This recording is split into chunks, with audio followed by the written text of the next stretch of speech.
परिवार में ऐसी स्थिति होती थी कि कभी खाने को होता था और कभी नहीं होता था। मुझे आज भी याद है कि ग्रेजुएशन में मुझे अपना पेट पालने के लिए 10-10 लोगों के खाना बनाना पड़ता था, फिर भी डटा रहा, मेहनत करता रहा और जो भी कंपटीशन एग्ज़ाम आते रहे फॉर्म भरता रहा। मैंने बैंक पीओ से लेकर एसएससी तक कुल 21 एग्ज़ाम दिए, 21 यानी 21, और सभी एग्ज़ाम में लगातार फेल। इसके लिए भी कई बार गालियाँ भी खानी पड़ी, लेकिन मैं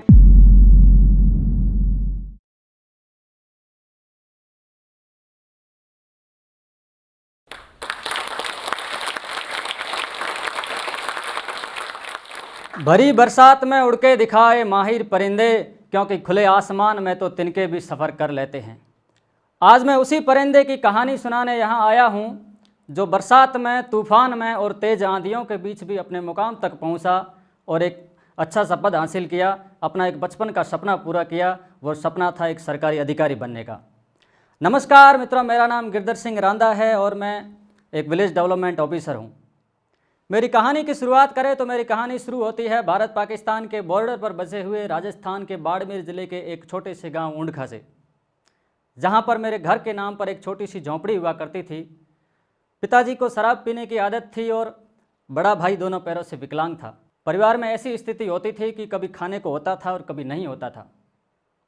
कभी ऐसे भी दिन आते थे जब लाल मिर्च को कूटकर उसमें नमक और पानी मिलाकर उसमें से रोटी डुबोकर खाना पड़ता था। यानी मेरा बचपन बहुत अभावों में बीता। पढ़ाई के लिए भी संघर्ष करना पड़ता था, अपनी आवश्यकता की चीज़ें खुद जुटानी पड़ती थी। मुझे आज भी याद है कि हमारे आस पड़ोस में जो बच्चे होते थे उनकी पुरानी ड्रेसेज और अंबुजा सीमेंट के कट्टे को काटकर बनाई हुई थैली में मैं किताबें डालकर स्कूल जाता था। मुझे आज भी याद है कि उस रेगिस्तान की तपती हुई रेत, आग उगलाती गर्मी और 50 डिग्री के तापमान के अंदर भी मैं गर्मियों में पैदल और नंगे पैर स्कूल जाता था। पैरों में छाले पड़ जाते थे और 9वीं और 10वीं में स्कूल से वापस आने के बाद में या तो मैं आइसक्रीम बेचने जाता था या मैं कहीं सब्जी का ठेला लगाया करता था। एक ऐसी परिस्थितियाँ थी मेरी। और एक दूसरी तरफ मेरे परिवार में पहले मेरी दादी, फिर मेरे एक चाचा और फिर दूसरे चाचा ने सुसाइड कर लिया। और आप जानते होंगे कि अगर लगातार कुछ सालों में एक ही परिवार में 3 जने सुसाइड कर लेते हैं तो उस परिवार की हालत क्या होती है। बहुत एकदम कई सालों तक हमारे परिवार में निराशा का माहौल सा रहता था। मेरे पिताजी हमेशा कहा करते थे कि तू पढ़ाई छोड़ दे और काम पर चला जा, कुछ पैसे आ जाएंगे। लेकिन मेरे मन में सिर्फ एक ही बात रहती थी कि नहीं, मैं तो सिर्फ पढ़ाई करूँगा और एक सरकारी नौकरी हासिल करूँगा। इसके लिए भी कई बार गालियाँ भी खानी पड़ी, लेकिन मैं टच से मस नहीं हुआ और लगातार डटा रहा। मुझे आज भी अच्छे से याद है कि गर्मियों की छुट्टियों में जब बच्चे अपने नाना नानी और दादा दादी के घर जाते हैं तो मैं उस समय शहर में जाकर किसी दुकान में सामान उठाता था। तो सुबह 7 बजे से लेकर रात को 10 बजे तक किसी कपड़े की फैक्ट्री में काम किया करता था या फिर ढाबे पर जाकर 10-10 लोगों का खाना बनाया करता था। लेकिन इसके बावजूद भी मैं पढ़ता रहा, मैं लगातार मेहनत करता रहा। 10वीं 12वीं और ग्रेजुएशन लेवल की जो भी एग्ज़ाम आते थे मैंने एग्ज़ाम फाइट किए, लेकिन हर बार फेल। इस बीच एक और घटना घटी। मेरा जो बड़ा भाई विकलांग था उसने सुसाइड कर लिया। ये मेरे परिवार के अंदर चौथा सुसाइड था। मेरे मन के अंदर भी हुआ, एकदम पागल सा रहने लगा और कई महीनों तक ये समझ में नहीं आया कि हो क्या रहा है। मेरे मन में भी ख्याल आया कि मैं भी सुसाइड कर दूं, मर जाऊं, क्या रखा है इस ज़िंदगी में।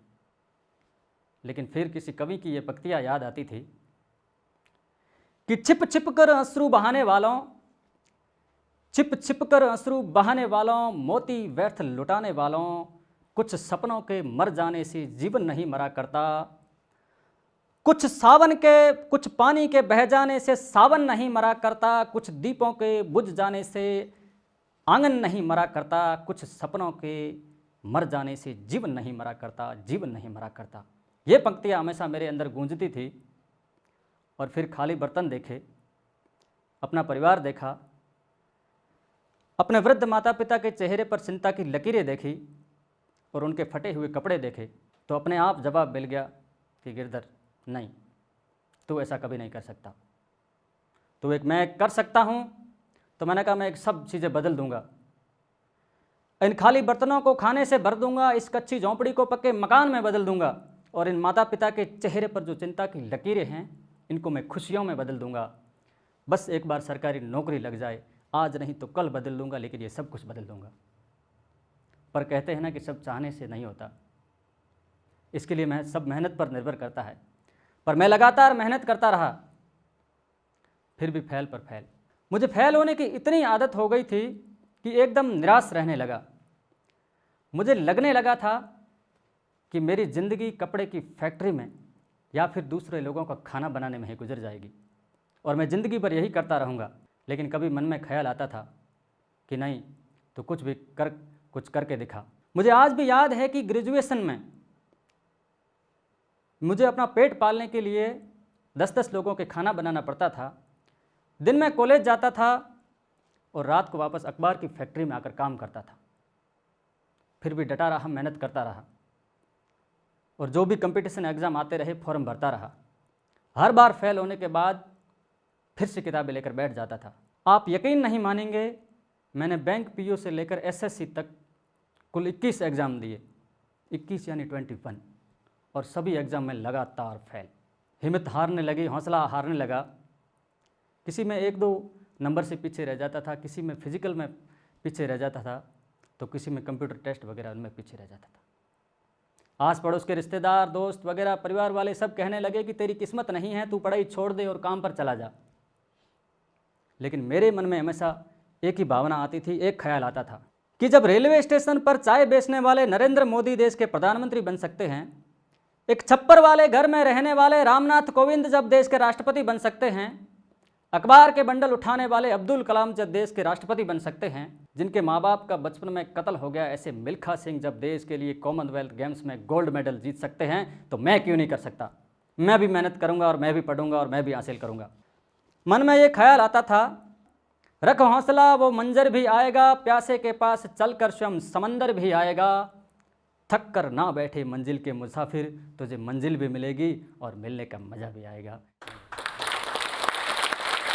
और एक बार फिर से किताबें लेकर बैठ गया।